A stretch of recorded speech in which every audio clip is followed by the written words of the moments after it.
honestly, when we're looking at policy in the boardroom, it's how is our policy affecting today's economy, and do we think we're getting the results that we want? And by and large, in a world where this isn't a world of precision, we think we are. We're getting a gradually cooling economy, a gradually cooling labor market, progress on inflation, 4% unemployment, 2% growth. We're getting kind of what we would want to have.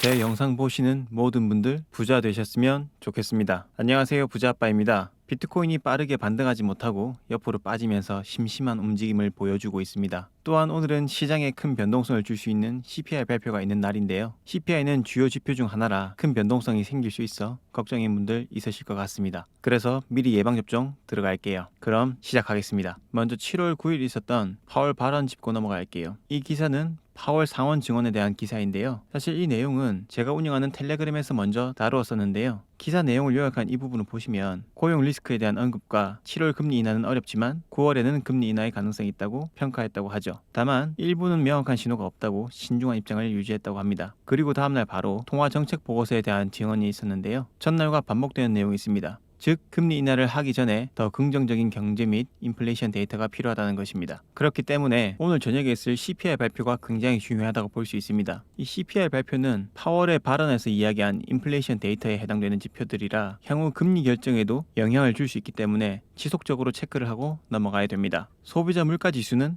소비자가 구입하는 모든 상품과 서비스의 가격 변동을 반영하는데요. 여기에는 식품, 에너지, 휘발유, 전기, 가스 등이 있겠죠. 그리고 주거비, 의료비, 의류, 교통비 등이 포함됩니다. 근원 소비자 물가 지수는 식품과 에너지 항목을 제외한 소비자 물가 지수인데요. 식품과 에너지는 가격 변동성이 크기 때문에 연준이 정책을 결정할 때 근원 CPI를 더 중요하게 보는 경우가 많습니다. 보시면 근원 소비자 물가 지수는 이전이랑 같을 거라고 예측이 되고 있고, 소비자 물가 지수 YOY는 이전보다 낮을 거라는 전망이, 그리고 MOM은 0.1% 높을 거라는 전망인데요. 이 YOY는 작년 6월과의 비교, MOM은 지난달과의 비교를 말한다고 이해하시면 됩니다. 그리고 실업수당 청구 건수는 따로 설명 안 해드려도 이해하실 거라 생각하고 설명 안 드리겠습니다. 간단히 말해서 코인 시장에 제일 좋은 건 근원 CPI나 CPI가 이전 수치보다 더 낮게 나오면 좋고, 실업수당 청구 건수는 이전 예측치보다 더 높게 나오는 게 크립토 시장에는 호재로 작용해서 비트코인이 상승하는 데 영향을 주고, 반대의 결과라면 비트코인이 하락하는 데 영향을 줄 수 있을 거라고 보시면 됩니다. 그런데 어떤 건 좋게 나오고 어떤 건 안 좋게 나온다? 그렇게 되면 위아래로 흔드는 무빙을 주다가 더 크게 영향을 주는 지표 방향대로 갈 확률이 높다는 점 알고 계시면 좋을 것 같네요. 비트코인 차트 보면서 설명 이어가 보겠습니다. 비트코인 일봉 차트인데요. 제가 중요하다고 말씀드렸던 흰색 상승 추세선을 하방 이탈하면서 급락이 나왔던 구간에 더 이상 저점을 낮추지 않고 반등이 나왔었습니다. 그런데 밀어 올리는 힘이 강하지 못했는지 다시 위 상승 추세선을 뚫지 못하고 거절당한 모습입니다. 어제 일봉이 마감될 때 뚫어주면 좋았을 거라 생각했는데 그렇지 못해 아쉽긴 하지만 5월의 전 저점 지지 구간인 1번 구간에서 지지를 받고 있고, 추세를 파악하는 데 많이 사용되는 지표인 MACD 지표에서 추세 반전 패턴 중 하나인 히든 상승 다이버전스가 컨펌되고 있는 중이라 오늘 저녁 CPI 발표가 예상치보다 하회한다면 계속 뚫지 못했던 이 하얀색 장기 추세선 위로 캔들이 안착하면서 이 부분을 트랩으로 만들고 다시 전고점으로 갈 수 있는 길이 열리게 될 수 있고, 반면에 예상치보다 좋게 나온다면 비트가 다시 전저점인 이 부분을 확인하러 가거나 깨질 수 있는 가능성도 열어두어야 하겠습니다. 그래서 단기 거래를 하시거나 아니면 고위험 거래를 하시는 분들은 리스크 관리를 하시면서 시장을 보셔야 되겠습니다. 그리고 제가 영상을 올리는 간격이 일주일에 2개에서 3개 정도로 올리는데, 영상을 올리는 중간에 일어나는 움직임들이나 이슈들에 대해서는 영상만으로는 한계가 있어서 제가 운영하고 있는 이 텔레그램 방에서 그때그때 실시간으로 관점을 올려드리고 있습니다. 그래서 필요하신 분들은 들어오셔서 활용하시면 코인 투자하시는 데 도움이 되실 것 같습니다. 입장료는 구독과 좋아요로 받을게요. 제가 어제는 강남에서 열린 토큰 포스트에서 주최하는 IXO 행사에 다녀왔는데요. 이 행사는 웹3의 기술 및 프로젝트를 대중에게 소개하고 대중화를 촉진하기 위해서 열린 오프라인 행사입니다. 여러 블록체인 기업들이 부스를 만들고 방문객들한테 프로젝트에 대해 소개해주고 있는 모습인데요. 여기 보시면 많이 익숙하신 트론도 보이죠. 트론 T를 주고 있었는데 못 받아와서 아쉽습니다. 그리고 행사 중에는 관련 기업들이 와서 발표하는 시간들도 있었는데요. 여기 이 발표자는 해시키 거래소의 CEO라고 합니다. 해시키 거래소는 거래소는 세계 거래소 랭킹 48위에 있는 거래소인데 전 세계에 500개 거래소가 있는 걸 감안하면 상당히 규모 있는 거래소 중 하나로 볼 수 있죠. 발표 내용을 간단히 말씀드려보면 지난주에 비트코인이 눌린 것에 대해서 언급했고 이 단기적으로 눌리더라도 중장기 관점에서 불량이 올 거라고 했습니다. 이 정도 규모의 거래소 대표 정도 되면 이 크립토 시장의 어떤 전망, 트렌드나 흐름 등을 세밀하게 추적하고 분석해야 되기 때문에 이 해시키 대표가 한 발표에 대해서는 충분히 신뢰를 가져볼 만할 것 같은데요. 해시키 대표의 발언대로 그렇게 될 것 같은지 한번 봐보겠습니다. 이번 주에 나온 기사입니다. 도널드 트럼프 전 미국 대통령이 그의 공화당 공약에서 암호화폐 산업에 대한 규제 중단을 약속했는데요. 기사 내용은 이렇습니다. 규제 조치 중단으로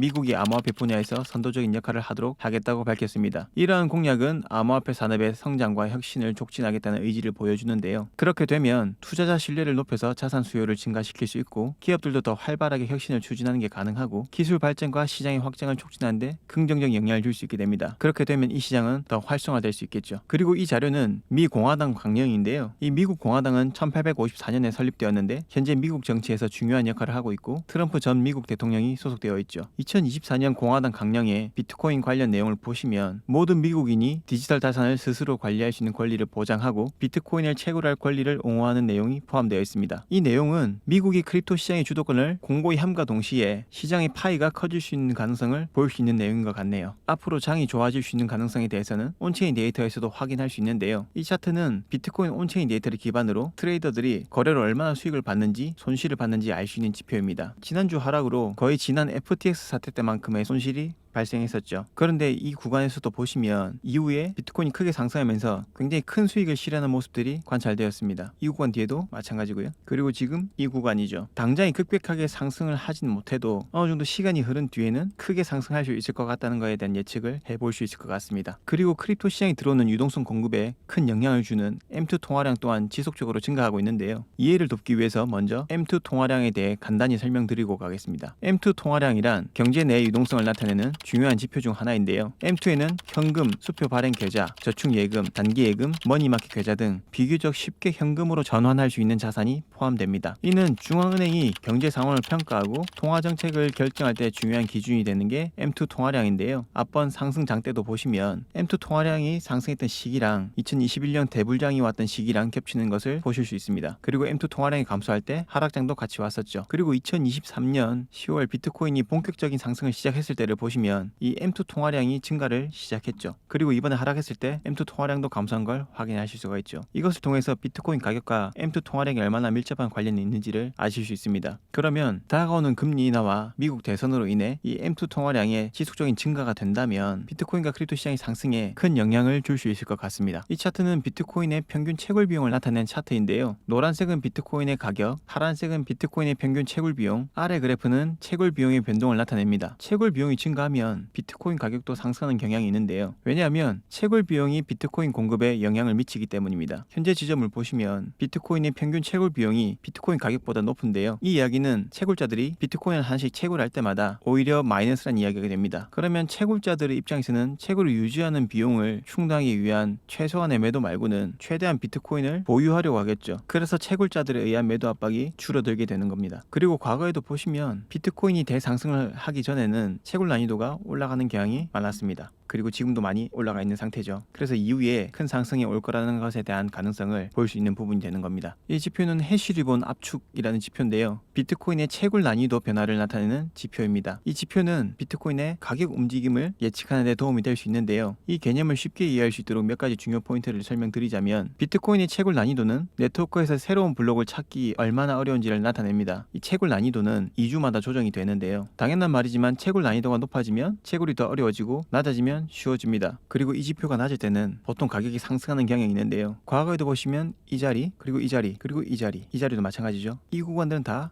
비트코인이 상승을 했었습니다. 그리고 지금 자리는 2023년 9월 이후 최저치입니다. 그래서 제가 상승장이 머지 않았다고 계속해서 말씀을 드리는 겁니다. 비트코인 2주 주봉 차트인데요. 잘 아시겠지만 차트는 이 시간 프레임이 길수록 신뢰도는 올라갑니다. 아래 세팅되어 있는 보조지표는 RSI입니다. 가장 많이 사용하는 대표적인 지표 중 하나죠. 지금 제가 노란색으로 그어놓은 이 구간은 중요한 저항과 지지 구간입니다. 과거에도 보시면 이 구간 이후 비트코인이 큰 폭으로 상승했던 걸 확인하실 수 있는데요. 여기도 그리고 여기도 이 구간은 구간은 역사적으로도 많이 닿지 않았던 구간이기 때문에 지금 여기서 잘 버텨준다면 이 구간으로부터 큰 상승이 나올 수 있는 가능성이 크다고 볼 수 있을 것 같습니다. 최근 이런저런 악재들로 비트코인이 오랜 시간 횡보와 하락으로 많이 답답하고 힘드셨을 겁니다. 하지만 이러한 패턴은 과거에도 있어 왔고 2014년에 비트코인이 1150달러에서 150불로 떨어지면서 80% 이상 빠졌었습니다. 이 기간 동안에는 최근과 비슷한 일련의 부정적인 사건들이 암호화폐 시장에 심각한 영향을 미쳤었죠. 미국은 비트코인 금지를 고려, 마운트콕스 해킹, 러시아는 비트코인을 금지, 애플은 앱스토어에서 비트코인 거래앱을 제거했죠. 하지만 이런 악재들에도 불구하고 비트코인이 향후 10년 동안 무려 5만% 상승했습니다. 그리고 지금은 과거와 달리 암호화폐에 대한 수요가 증가하고 있죠. 다만 체감상 불장이라는 것을 느끼지 못하기 때문에 사람들이 힘들어했던 것이겠죠. 비온 뒤에 땅이 굳듯이 악재들이 지나가고 있는 자리에 상승장에 대한 시그널들이 계속해서 나오고 있습니다. 상승장까지 생존하셔서 원하시는 큰 수익들 내시기 바랍니다. 오늘 영상 요약하겠습니다. 금리 인하에 대한 가능성은 점점 더 높아져 가고 있습니다. 빠르면 9월, 늦어도 올 연말 중에는 인하가 될 가능성이 높아 보입니다. 미국에서도 점점 더 친암호화폐적인 스탠스를 계속 취해가고 있습니다. 이를 통해 암호화폐 시장이 점점 더 성숙해가길 기대해 볼 수 있을 것 같습니다. 각종 악재 속에서도 상승장에 대한 시그널들은 계속 나오고 있습니다. 이 답답하고 지루한 시간을 견뎌야 큰 수익을 낼 수 있죠. 모두 화이팅입니다. 오늘도 영상 시청해 주셔서 감사합니다.